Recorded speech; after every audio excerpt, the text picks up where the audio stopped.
Of Fabulous Feasts, Healthy Eating for the Holiday Season. I'm Dr. Donald DeFabio on Black Friday, 3 p.m. Eastern Standard Time.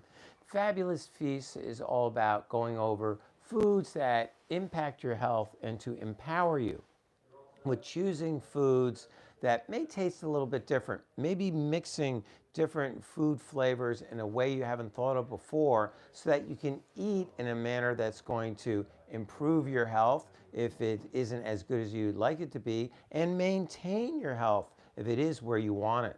It's also going to strive for an anti-inflammatory type of lifestyle because inflammation drives disease and infirmity. So Fabulous Feasts, the big concept is what Hippocrates said many years ago. Let food be thy medicine and let medicine be thy food, and that's what it's all about. This episode is all about sweet treats and how you can look at them a little bit better and try to stay away from some of the sweets that aren't as good. However, we are going to be talking about all different types of sugar substitutes today, and we're going to go over a really easy recipe you can make for some high protein sweet treats.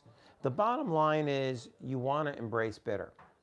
You want to embrace bitter foods for lots of reasons. Number one, bitter foods are going to be higher in what's called antioxidants. In general, they're higher in flavonoids, they're higher in carotenoids, they're higher in all those different plant-based antioxidants you get. Bitter foods also stimulate digestion, so they're also excellent for digestion. So not only are they nutrient profile a little bit higher with a bitter food, it's also good for your digestion. The other problem with sweet foods is that even though you may be eating a food that's sweet, that's lower in calories, let's say, it still drives your sweet tooth. And then it's only a matter of time before you go to the dark side, before you're back to the white flour and the white sugar. White flour and white sugar are not healthy. Why? Because they have a big spike in your blood sugar. When you eat, after any meal, your blood sugar goes up. If your blood sugar goes up real high and it stays up for a long period of time, that means if it has a high glycemic index and there's a high glycemic load, that's what it's called, that meal, whatever you ate, is going to be very pro-inflammatory. So we want to keep those blood sugar spikes from going real high, and when it does go up after you eat, we want it to get down quickly. How do we get it down quickly? Lots of fiber. How do we keep it from coming up quickly? Lots of fiber, protein, good fats.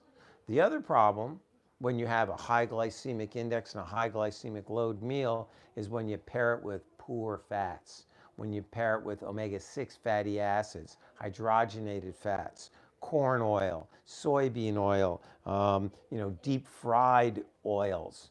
That's bad. Those two things together create AGE, activated glycolated end products. Those are types of proteins that disrupt cellular function, and it creates an inflammatory response. If those AGEs end up in your brain, what happens? You get an inflamed brain, Alzheimer's. If those AGEs end up in your pancreas, you get a dysfunctional pancreas and you get type 2 diabetes. If they end up in your blood vessels, you get atherosclerosis. So you don't want that combination of bad fats and white flour, white sugar, high glycemic load.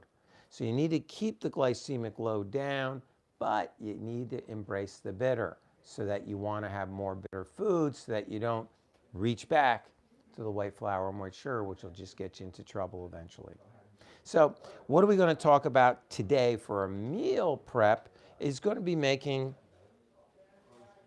a high protein cashew lemon ball. All right, very tasty. Now, I made some other balls. This other one, which is carob, coconut, and almond with chocolate, all right, or cacao, is very sweet. There's dates in there, but there's no protein. So even though it's a dried fruit and cacao is really good for you, it's an antioxidant, that sweetness you still have to be careful with. It's like a homemade Larabar. And these little brownies over here, you can get the recipe on one of my other shows, is double chocolate brownie, where it's made with chocolate chips that have 0 sugar, so they're just cacao chips with 100% cocoa powder, and in this one 9 by 12 brownie dish, it would have a half a cup of coconut oil, which is a good oil. So they're very dense. You can see they're not thick. They're very dense. They're very rich. And that richness is what keeps that blood sugar down. We also put some flax seeds in there, so you get that ground flax, gives you a good fat again, an ALA. So you can have your sweet treats, but you have to balance them. The sugar we used in that was something called xylitol, which is a sugar alcohol.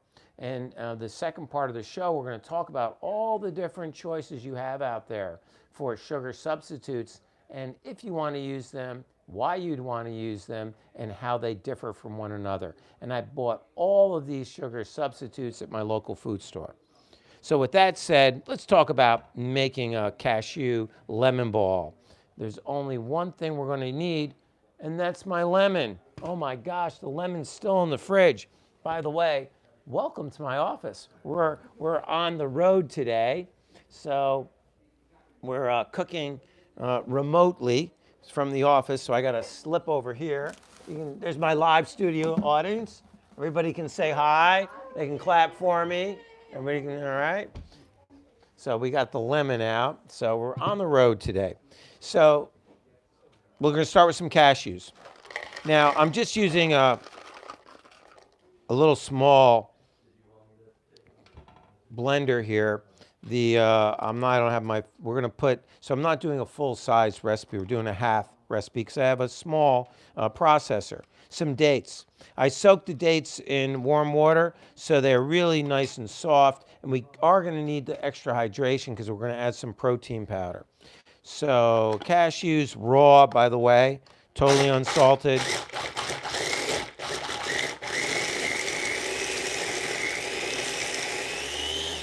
And we pulse that a little bit till it grinds up. You know, my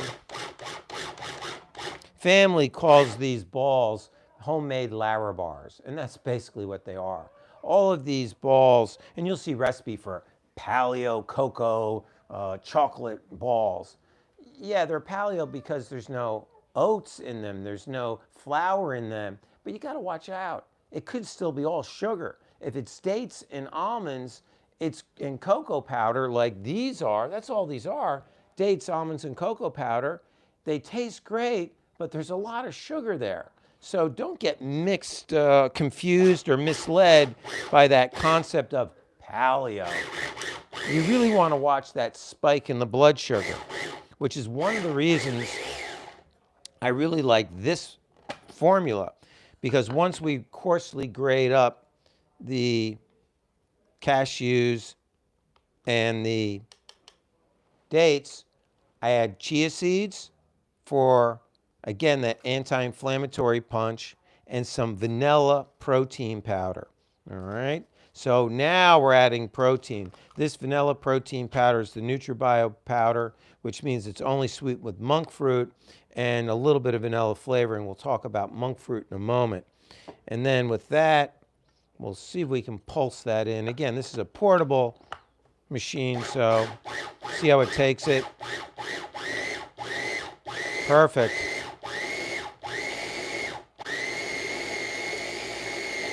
Perfect. So this little food processor is really working well. And now what we have to do to finish our lemon protein balls, you know, tree nuts, unless you're allergic to them, are really good for you. All right, they're anti-inflammatory, and it's a good source of fats. So again, if you're allergic to them, don't have them, but if you aren't allergic to them, go ahead and eat them. So we're going to add a little bit of lemon juice. Oh, you can come in. You're allowed to come in. Patients, we're in the office here, so patients are allowed to come in and out. No, you're allowed to come in. So a little bit of lemon juice, and that's what's going to bind this together. So as this binds it together, we're going to roll it up in some coconut, shredded coconut, which I just took some desiccated coconut and I just shredded it up in the food processor. And we roll them up and you'll have a high protein ball. So you get the dates for sweetness, you get your cashews and you're getting good fat. And then you have your chia seeds in there, you're getting good fat. Then we add the protein powder, which gives it a little bit of body and it gives you protein. So the protein's going to help balance the sugar spike of the dates. You get a little fiber from the chia as well. Now, I remember a few years back, they were talking about chia as a superfood, the Aztec superfood. Well, what makes it a superfood is the fact that it balanced all of the omega-6 fatty acids in the corn-based diet of the ancient Aztecs. They ate corn all the time, high in omega-6 fatty acids. That's going to drive inflammation. Chia is a precursor to EPA and DHA. It's got a lot of ALA in it, alpha-linoleic acid. But the bottom line is it decreases that inflammatory response. You take that and you put cocoa, very bitter, decreases that inflammatory response. That's why those foods were so important in ancient times and so highly regarded. So you mix it up into a nice sticky paste. Then you get to take it, roll it up into a little ball, dust it in coconut, and there you go. Your lemon cashew high protein ball. I like to put them in the fridge for a couple hours or overnight, but sometimes I just eat them right away. Really nice.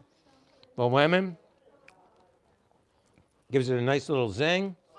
And in addition to the lemon, you have the protein and the vanilla flavor from the protein powder.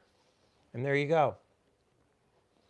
Protein dense lemon cashew balls. Those are 100% paleo, but they're a lot closer than the ones that call themselves a paleo dessert when all they do is have no grains in them, but they're still very high glycemic index and a high glycemic load.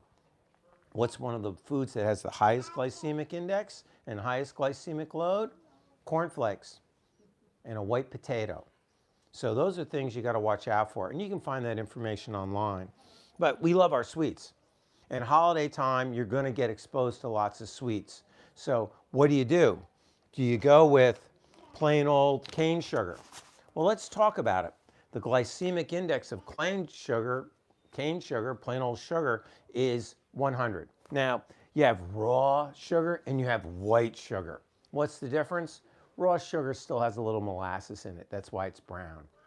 Is it any healthier? Not really. But it does have a slightly different flavor. The granules are bigger, doesn't dissolve as readily when you cook it. But this is our baseline when we talk glycemic index. This is a glycemic index of 100. Something that's out there that a lot of patients ask about is coconut sugar from the coconut, all right? Definitely better than cane sugar when it comes to the glycemic index. This is only 50 glycemic index, but it is just sugar. You look at it, total, it's carbohydrate. There's no fat, there's no protein. It is still just a sugar. So when you use it, whether it's either one of these two sugars, guess what? Use less. Embrace the bitter. Get used to the way sweets are still found in Europe, where there's not as much sugar. Get away from that high concentration of sugar and get away from the typical American breakfast of sugar and cornflakes. Man, boom, boosts your blood sugar up, keeps it up, and what? You get inflamed. That's why Advil and non-steroidal anti-inflammatories are the #1 over-the-counter medication that people take today in America, because we're pro-inflamed, because we eat all these sugary foods and we have a grain-based diet. Let's continue to talk. Xylitol. I like xylitol a lot. Xylitol is a sugar alcohol like mannitol and erythritol and sorbitol. They're all sugar alcohols. Oh no, they're allowed to talk. Yeah, you want something to eat? I don't know if you can hear, but our live audience is talking back here. He's hungry. He's hungry. Xylitol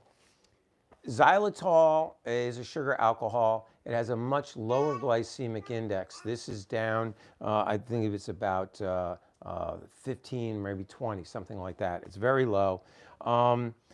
I find xylitol doesn't have a funny aftertaste. Some of the sugar alcohols can have a funny aftertaste.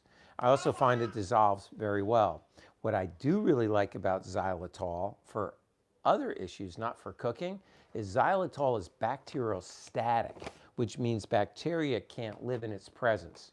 May throw off your intestines if you eat a lot of it, but we use it a lot for a nasal rinse for people who have chronic sinuses. So it helps with the healing of the sinuses. We mix it with salt water with saline. So xylitol mixed with saline is great for sinuses. And again, I don't find it has a funny aftertaste. Monk fruit, really, really popular these days. The protein powder I use is sweetened with monk fruit. This has like a 1 glycemic index. But you got to read your label. This is not 100% monk fruit. What's contained in here is monk fruit. No, I'm sorry. The first ingredient is erythritol, another sugar alcohol. And the second ingredient is monk fruit. So I have no idea how much monk fruit's really in here. Erythritol also has a glycemic index of about 1. So you're going to get a very small spike. Super, super sweet. And the same thing with when you buy your stevia, read the label. Now this is brown sugar stevia designed for cooking. You can get the stevia in the little packets for your coffee and tea. But pick it up, flip it over. Ingredients, erythritol is the #1 ingredient. The second is molasses, and the third is stevia extract. So what are you really getting? Read your labels. Erythritol, very low glycemic index, so that's good. But if you're still eating sweet foods, you're still in trouble. Why? Well, they did a study. They gave people 0-calorie soda to drink. All right? 0-calorie soda, no calories. All right? But it was still sweet. And they did it by using artificial sweeteners. Those people in the study still ended up with metabolic dysfunction. They still ended up with type 2 diabetes indicators, elevated H1C. They still got central obesity. They still had hypertension, high blood pressure. So just because you're eating a 0-calorie sweet, no.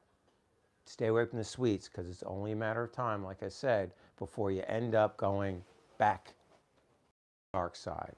Remember, white flour, white sugar are white powders, just like the illegal white powders. In fact, they've given lab rats equal access to cocaine water and to sugar water in the lab. And the lab rats choose sugar water over cocaine water. How about that? That's how addictive white sugar is. So keep it out of your diet. These are some of your options for healthy choices during the holidays. You can make these simple bars and recipes on your own. Yeah, I would recommend you use a sugar substitute. However, embrace the bitter. Cut the amount of the sugar substitute in half. Look for recipes that include protein powder, like those protein balls. That's going to reduce the glycemic load so that blood sugar won't stay up. It'll stay down over time. And I love cocoa, so I love the ones that have chocolate in them. Very anti-inflammatory, lots of antioxidants. So I like the ones that have a lot of chocolate, but keep it on the bitter side. Holidays are here. You're going to get lots of exposure to sweet treats. Make good choices. If you are baking your own, slowly go into adding more bitter elements, reducing the sugar, and when you eat them at home, try to pair them with a big salad before you have your sweet, with some sort of fibrous vegetable as part of your meal. You know, don't go right to eating the sugar and the sweet first. And if you do, then have your salad afterwards. But you need your 5 to 7 servings of vegetables a day because the fiber slows down the absorption or the glycemic index, not the absorption. That's why if you read a label and it says 2 net carbs, but there's 16 carbs in there, well, those net carbs are related to the amount of fiber. The more fiber, the less the net carbs will be. So at home, eat your green leafy vegetables like your mother said. She was right, all right? So let's do that. We have one more show coming up today at 5 o'clock. I want to thank my live audience for coming out today. Give yourselves a hand, all right? As well as my internet audience. But we have one more show that's coming out today at 5 o'clock. We're going to talk about protein sources and how you can take a simple dish and get those vegetables in a way that's a little different, and how you can avoid some of the grains. So we're going to be talking about pairing vegetables with protein to give you sustenance, to give you new flavors that'll be anti-inflammatory, that'll reduce your expression for disease. I'm Dr. Donald DeFabio. Thanks for tuning in. I appreciate you liking and subscribing. See you at 5 p.m. Eastern Standard Time today.